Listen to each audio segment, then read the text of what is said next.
Oh, hey, I finally got to see Across the Spiderverse, and it did not disappoint.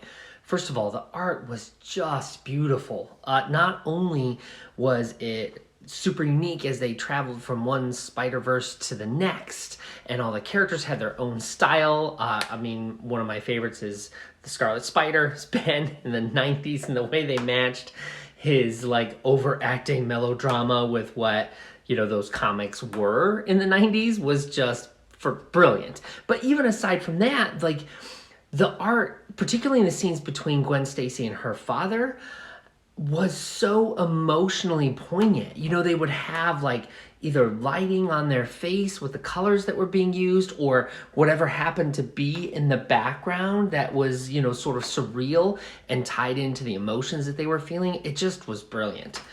And then it's just fun. I mean, it's action packed. All the fun Spider-Man cameos. I already mentioned Ben, the Scarlet Spider, but also my favorite was probably when the 1960s Spider-Man from the first cartoon comes swinging in. It was just great.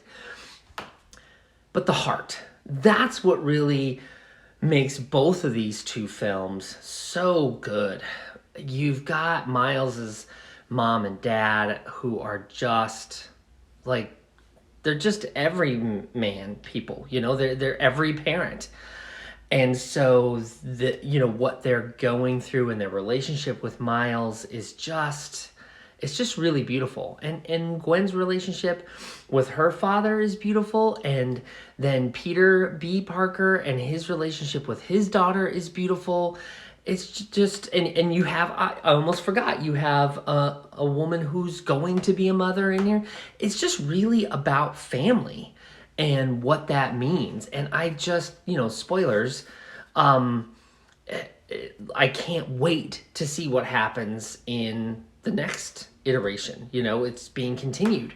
To have Miles face his own, doppelganger, who is the Prowler, is just a brilliant move. It's just brilliant. There's nothing else to say about it. And then the cameos from like the live action Spider-Man. Oh my gosh! And to see